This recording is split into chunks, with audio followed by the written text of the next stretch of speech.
Oke, bismillahirrahmanirrahim. Assalamualaikum warahmatullahi wabarakatuh. Teman-teman, kemarin-kemarin kita mendengarkan hukum bacaan Al-Quran dengan maqamat yang kita ambil dari guru-guru kita berwarna salafi. Dan kita coba mengambil dari warna aswaja atau asy'ari dari teman-teman NU. Dari guru-guru kita NU, Nahdlatul Ulama. Yuk teman-teman kita dengarkan, insya Allah mudah-mudahan kita lebih banyak wawasan dan memperkaya diri terus untuk mengilmu diri, khususnya dalam bacaan Al-Quran. Yuk kita simak. Anjurkannya untuk memperbaiki suara saat membaca Al-Quran, memperindah waktu membaca Al-Quran. Wa talabil qiraati, minta untuk diperdengarkan, dibacakan Al-Quran min hasani sauti, dari orang yang bagus suaranya. Boleh. Dan dianjurkan juga wal istima' ilaha, dan kita dihimbau untuk mendengarnya. Ada tiga. Dari judulnya ada tiga masalah. Yang pertama adalah bagaimana kita memperbaiki bacaan Al-Quran. Tahsin Al-Quran, tahsin qiraatil Quran. Memperbaiki bacaan Al-Quran dimulai dari tajwid. Tajwid belum sampai tahsin. Tajwid membenahi bacaannya. Baru tahsin nanti memperindah bacaannya dengan tartil. Yang kedua adalah kalau menyuruh orang membaca Al-Quran, ambil suaranya yang bagus. Ambil suara yang bagus. Yang ketiga, kita dihimbau untuk mendengar. An Abi Hurairah radhiyallahu taala anhu, diriwayatkan dari Imam Abu Hurairah radhiyallahu taala anhu, qala, beliau berkata, sami'tu Rasulullah yaqul, aku mendengar Rasulullah sallallahu alaihi wasallam bersabda, ma adzina Allah li syai'in ma adzina li nabiyyin hasani sauti yataghanna bil Qur'ani yajharu bihi. Adzina Allah maksudnya mendengar, dari kata udhun. Allah tidak mendengar sesuatu seperti yang Allah dengar dari Nabi yang suaranya bagus membaca Al-Quran dan mengeraskannya. Membaca Al-Quran. Adina maksudnya itu Allah ridho dan Allah akan berikan pahala. Allah ridho teman-teman, dan Allah berikan pahala. Bukan mendengar, Allah maha mendengar. Maksudnya ridho, setiap saat Allah maha mendengar. Tidak ada kalimat yang terucap dari hamba baik dan buruk kecuali Allah mendengar. Maknanya adalah pendengaran khusus. Maksudnya Allah mendengar khusus akan memberikan pahala dan ridho. Allah ridho dengan orang yang suaranya bagus selalu membaca Al-Quran. Masya Allah. Dan diperbagus lagi, suaranya bagus membaca Al-Quran. Amin. Allah senang. Dan ini dimulai dari Nabi SAW, dan siapapun selain Nabi tentunya yang membaca Al-Quran dengan benar, Allah senang, Allah ridho dan akan berikan pahala. Amin. Adzinallah maksudnya istama'u, Allah mendengar.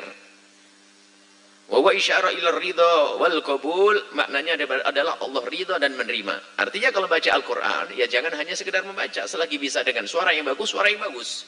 Diperbaiki bacaannya, memenuhi hak-hak huruf, makharijnya, sifat-sifat huruf sebisa mungkin.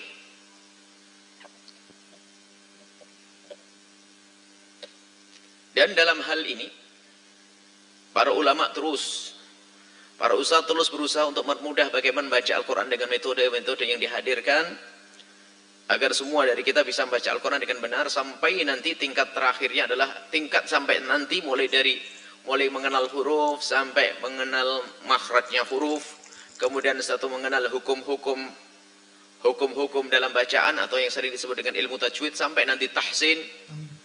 Dan alhamdulillah di Al-Bahjah sudah ada satu metode, yang metode ini juga tidak lain adalah juga diambil dari metode-metode yang lainnya.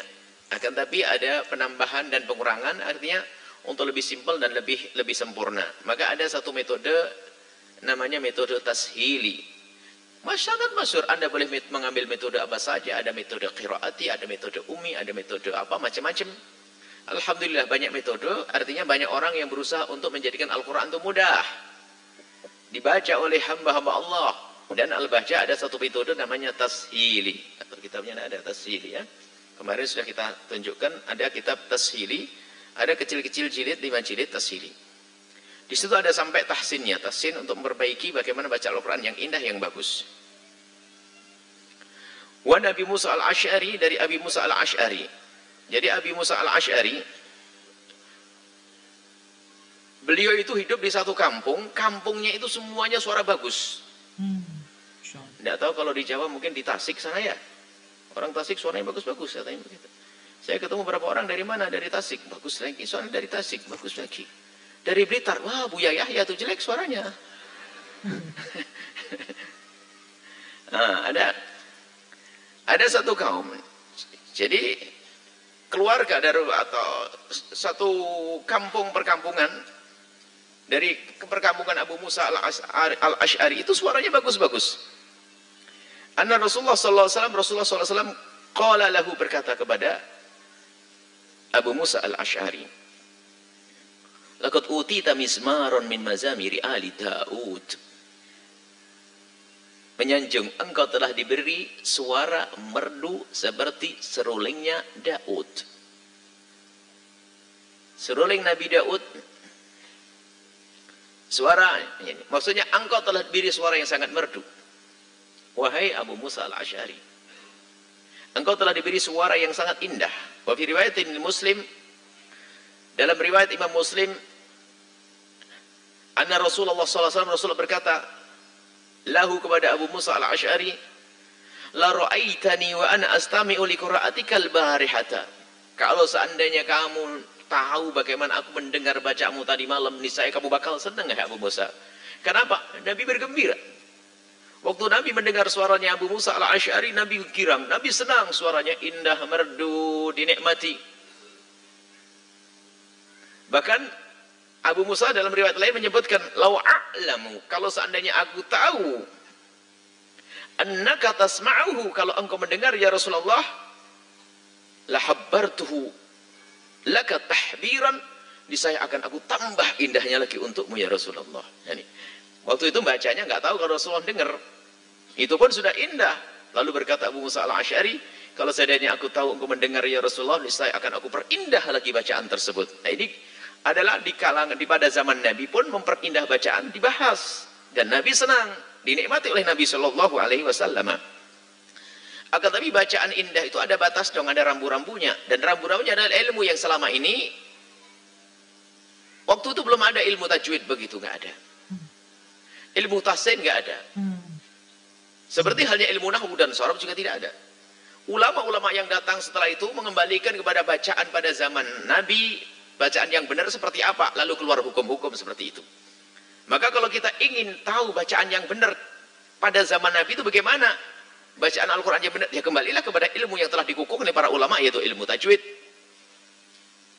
Ilmu tajwid dan ilmu tahsin, ilmu-ilmu baca Al-Quran itulah kita tekuni, maka kita akan kembali kepada bacaan yang ada pada zaman Nabi Shallallahu Alaihi Wasallam. Mulai dari matnya, kalau mat yang paling panjang 6 ya jangan lebih-lebih deh, gara-gara suaranya bagus beliau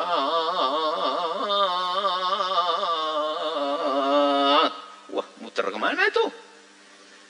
Nggak tahu itu mat apa tuh, mat dawa. Matnya sudah dawa ditambah dawa lagi.